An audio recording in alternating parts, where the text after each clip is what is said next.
What's up mga idol? For today's video nga pala ay gagawa tayo ng panibagong economizer drain pipe. So ayan, as you can see mga idol, marami ng repair yan. Marami na ring tapal. So yung tubo rin is since birth pa mga idol, simula pa nung nilabas tong barko na to iyan na yan siya. Yung mga previous na Peter lang ay nirepair lang nila at nilagyan pa ng DNB. Certified Dipcon, di ba yung mga idol? dali lang Dipcon yung butas. So tara, let's go. Samahan niyo ako at gagawa natin yun ng panibago na tubo mga idol. Palitan natin. Let's go!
Two hours later. Hello mga idol, ito yung ating container. Bali, puputol tayo ng tubo. So ito yung sukat natin dito, simula dito sa may guhit na yan hanggang yan, yung gitna niyan dito yan. So ayan yung sukat na aking kinuha dun sa original. So sa madaling sabi, ito na siya guys. Fast forward tayo. Naputol ko na nga pala siya. So final na yan, yun na yung aking gagamitin na tubo. So tara, tuloy lang tayo. Let's go! Hello guys, so next step natin ay gagamitin ko to. Ito na yung tubo na naputol natin, yung sukat niya. So gumawa ako ng special tools ito. Pasukat nitong tubo. So nilagyan ko yan ng 4 na guhit. Dinivide ko sa 4. So guguhitan natin to, mamarkeran natin to ng 4 yung tubo na to guys. Lalagyan ko lang siya ngayon ng marker. Tapos guguhitan natin to. Lagay natin sa angular para straight yung guhit natin. So mamarkeran ko na siya guys para mayroon tayong guide. Yan.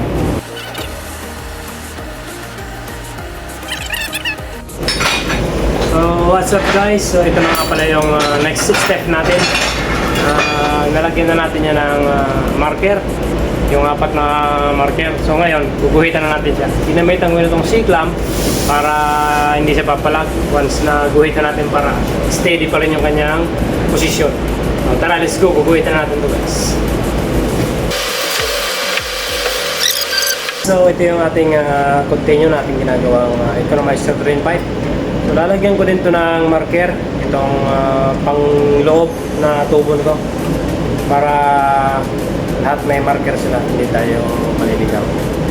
Kailangan ito guys kasi dito tayo kumukuha ng sentro. So tara, let's go, lagyan natin ng marker yan. Yun o, magagamit na naman yung ating special tools mga idol. So maglalagay na tayo ng marker na 4. So ayan, naka-align na pala yan. Bali yung lahat ng bolts nya, yung butas, itong ganito, naka-center na siya. So magmamarker na lang tayo. Magmarker na lang tayo dito ng 4.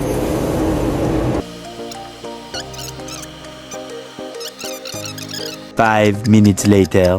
What's up guys? So ito nga pala yung continue ating ginagawa na economizer pipe. So i-align ko na to ng gamit itong roller. Isang side nito, then isang side naman yan. Kailangan makuha natin muna itong angle nito. Tapos saka natin itatake. Bali may marker na ako dyan. May mga marker na yan guys, yung ating pinakita sa ako ng video. So So tara, let's go. I-align na natin yan. Kunin natin yung tamang ayun.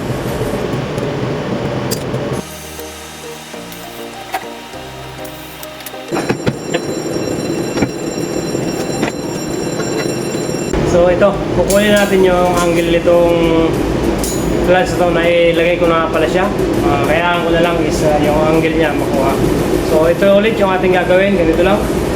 Gamitan nyo lang ng angle ruler. Tapos, yan. Kailangan makuha nyo yung parehas na sukat niya sa ano na yan guys, para hindi kayo nakablan sa sukat o sa distance. So ito, okay na to. Dito naman tayo kukuha guys sa kabila, sa babaw. Yan, ganyan lang.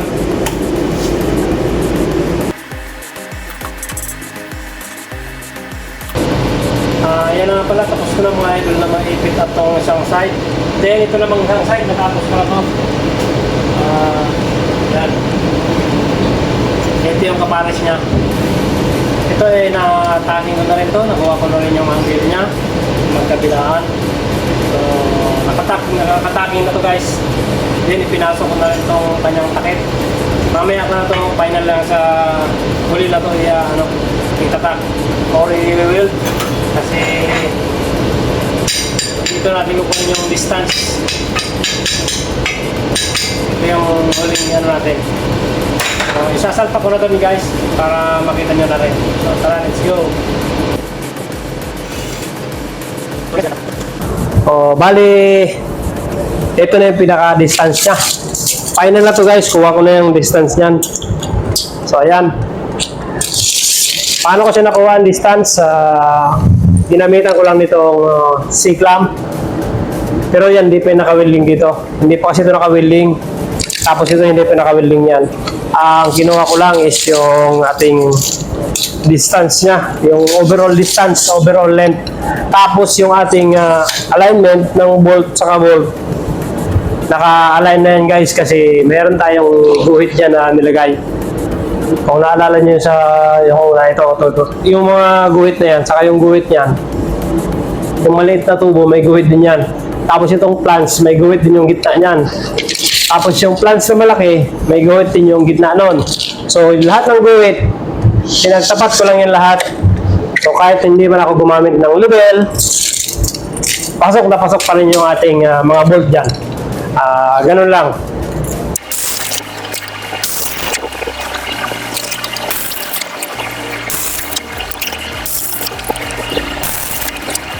So, ipo-ball weld na natin itong ibabaw na to. Yung parte na to. Para madali na yan. Pati yung sa baba. So, tara, let's go.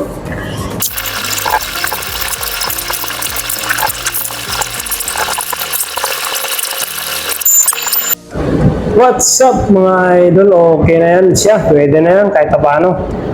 Natapos na natin may full weld yung ibabaw. Susunod naman natin yung ilalim. So ayan, gamitin natin yung special na ginawa natin, special tools na flange rotator para hindi na tayo mahirapan. So ganyan lang, ikot-ikot lang tayo guys. So tara, let's go!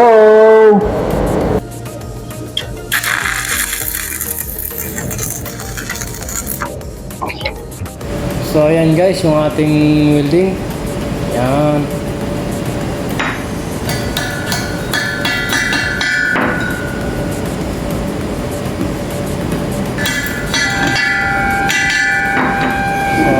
Okay na yan guys, at least wala nang leak yan. Ang importante walang leak guys. Ang gagawin na pala natin ngayon is ito, kukunin ko na yung mga marker niya. Lalagyan ko na lang mga guhit yung paglalagyan ng mga branches na pipe or yung flange. So paglalagyan ko muna siya ng mga marker based doon sa sukat na kinuha ko. So may mga guhit na tayo dito, yung ganyan. Yan, naka-align na yan siya. So wala nang problema sa alignment ng bolt to bolt. Sa dulo wala nang problema yan guys. So okay na yan. Ang gagawin naman natin sunod ay mga branches niya. Paglalagyan ko ng marker para doon na naman tayo mag-base sa distance niya sa original. So tara, let's go. Guhit na tayo. So simula dito guys, sa harap sa mukha ng flange. Papunta tayo doon. Yung sukat na ginawa ko doon is 240. So, yan. Yung pinakagitna ito ng tubo. Yung branches, pinakagitna siya. So, yan. Iyon, no? Yun nga pala yung ginawa natin dyan na pagkuha ng distance. Yung branches na yan, isa yung malaking tubo rin yan. Same size yan ito, guys. So, simula dyan hanggang dito, yung ating sukat is 240 centimeter. Or kaya kung sa millimeter is 240 millimeter. So, yan. Ginuhitan ko yung pinakagitna niyan. Then, pagkaguhit ko, binilugan ko na rin yung pagkakatingan. Dito na ako magkakating sa loob. Ito lang yung ating ginamit na papel. Nilagay ko lang dyan. Then, naka-align lang siya sa mga ganyan, yung guhit na nilagay natin. Yan. Parang ganyan lang. So, guhit dyan. At least, mayroon tayong sight. Kumbaga. Then, kakatingin na natin yan. So, ayan guys. Ito yung ating dalawang marker dito na branches. Then, ito yung malaki na naman na una. Ito. So, ang opposite side naman nun, dito sa kabilang side na to. Sundan na natin itong guhit na to. Dito na tayo kukuha ng sukat na 685 cm. Simula dito hanggang dyan. Yan. So, tara, let's go. 685 guys.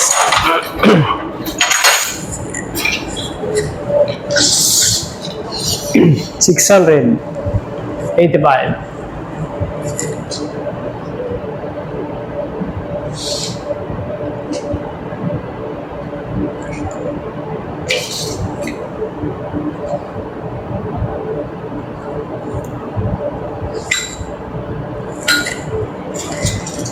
So, yan guys, yung huling nilagay natin na branches. Yan, yung may marker na dilaw, nilagyan ko na nga pala.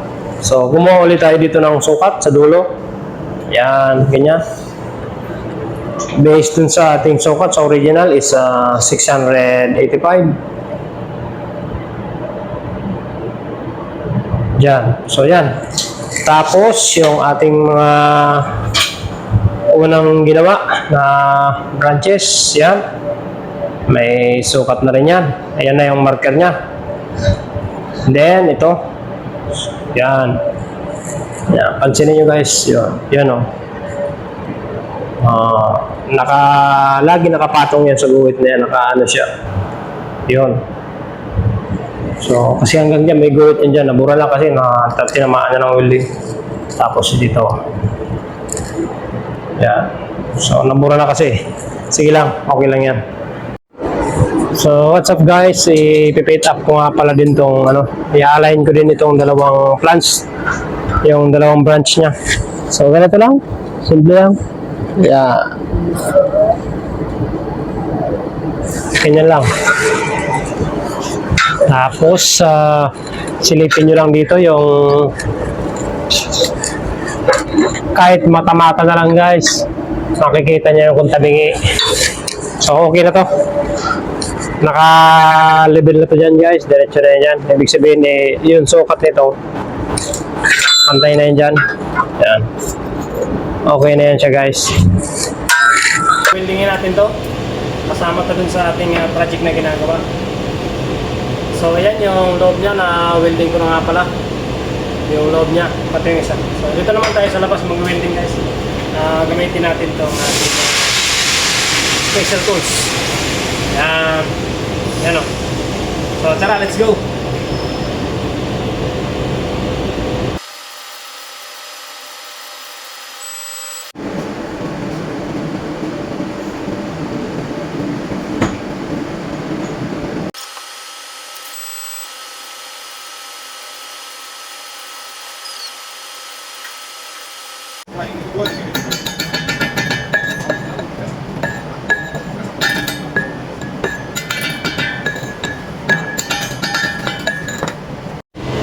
What's up mga idol? So, i-weldingin ko na itong ibabaw nga pala.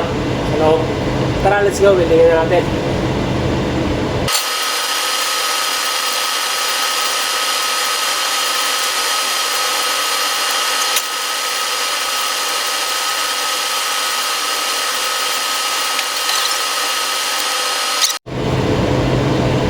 konti na lang ito mga idol. Tapos na tayo dito sa loob.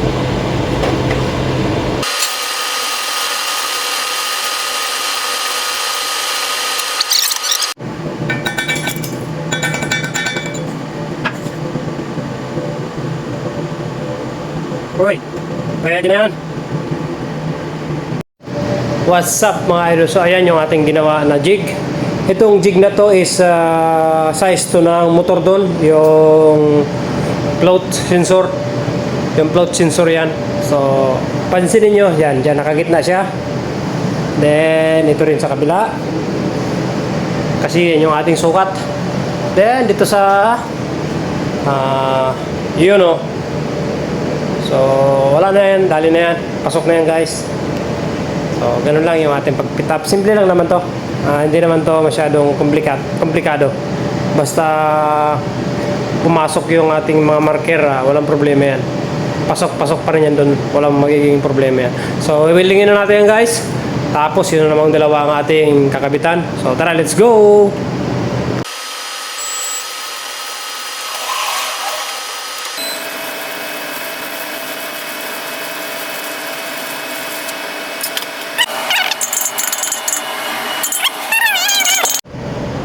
So yan, na-full weld na natin yung pagkakabitan ng float sensor. So yan, pwede na yan. Ang importante, walang leak. Dali na guys, dali. So tara, continue lang tayo. Let's go! Ito na nga pala, na-full weld ko na rin to, kabilaan. Okay na yan. Then, labas loob. Tapos yung ating marker, mayroon din to guys na marker. So, i-install na natin to, i-tatacking na natin to. Naka-angle na rin nga pala to. Yung kabilang side, saka yung kabilang side naman, para perfect yung hindi siya tabingi. So, i-spot na natin to, yanan. Madali na lang to yanan kasi meron tayo itong guhit. Pagtatapatin lang natin yung 4 na guhit dito. Saka 4 niya. Papasok na yung bolt pin guys. Hindi na yan maliligaw na malandas. So, yan. What's up guys? So yan, i-pick up na natin itong isang maliit na branches na clutch. Spot ko lang dito sa side para hindi na gumalaw.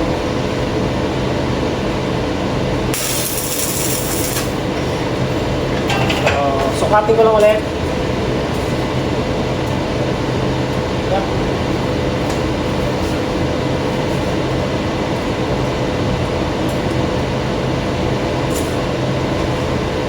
Okay na siya guys, full weld na lang natin yan. Full weld na lang. Let's go!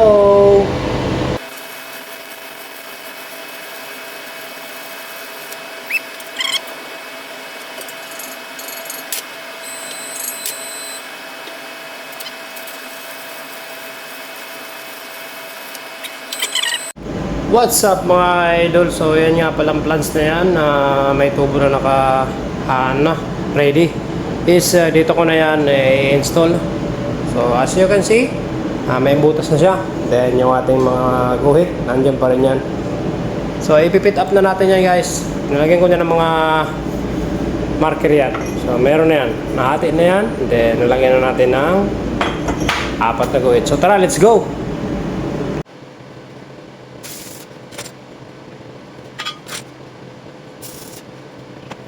What's up mga idol? So ayan, nilagyan ko na nga pala ng siklam para hindi siya babagsak. Then nakuha na natin yung height nito. Yung height dyan. Tapos dyan. So itataking ko na lang to. Dalawa lang. O kahit isa lang muna. Then checkin ulit natin yung distance. Yung height para malaman natin kung nagbago siya.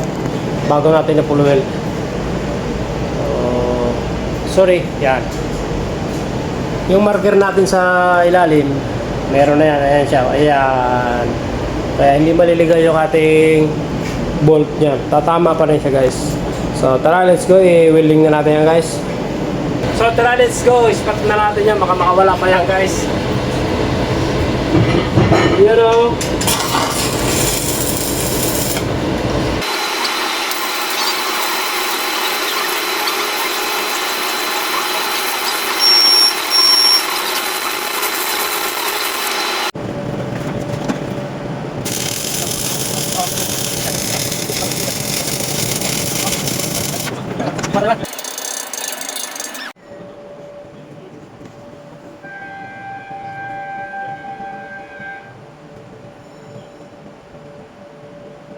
A few minutes later.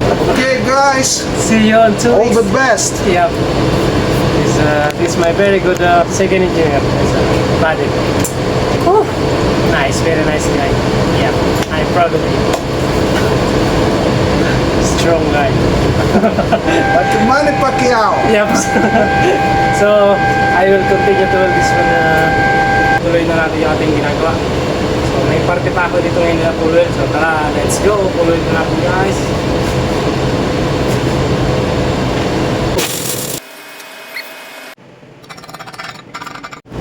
What's up mga idol? So, ito na lang, huling branch na to. Then, tapos na tayo, papulweld ko na yan. Aalayin ko na lang. 5 minutes later. Idol, so ayan na, itaking ko na nga pala. Ayan, may marker tayo dyan. Tapos may marker din tayo dito sa kabilang side nya. Full weld na natin ito mga idol. So tara, let's go!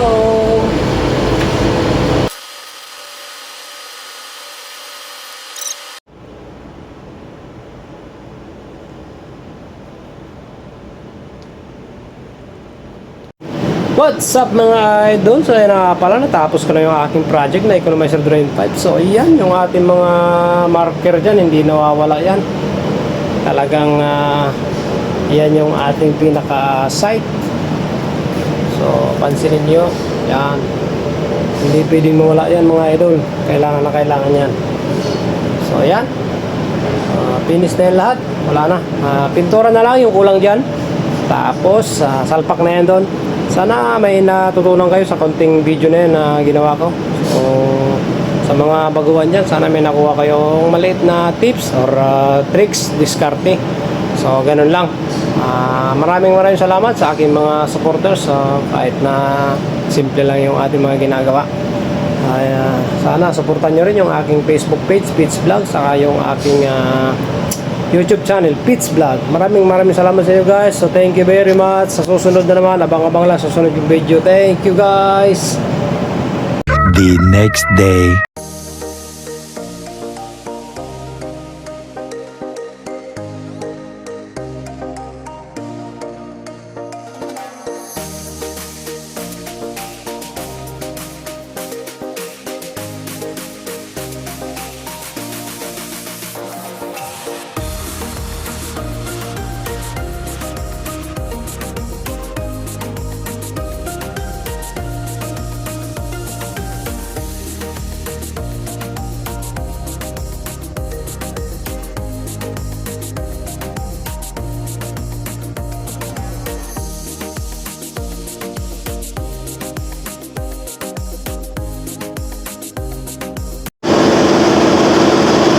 So ayan na nga pala mga idol, may install na namin yung ating ginawang bagong tubo. Yan, as you can see mga idol, lahat ng gold, yung kanyang alignment, wala tayong naging problema dyan. Lahat yan ay pumasok. So ibig sabihin yung ating diskarte sa pangamaran ng pag-fit up ng tubo ay tama din yun. So yan, as you can see mga idol, sana may natutunan kayo sa video na yan. Sana may nakuha kayong diskarte dyan. Lalong-lalo na sa mga baguhan. Pwede nyong mapulutan o makuha na ng aral yan. So thank you very much sa mga nanonood sa akin mga video. Paki-support naman ako guys. Kung bago lang kayo sa aking YouTube channel o sa aking Facebook page, paki-follow naman ako. Then paki-subscribe sa ating YouTube channel. So thank you very much guys. Sa susunod, abang-abang na lang tayo ng iba pang mga panibagong video. So thank you so much sa inyong lahat. Thank you.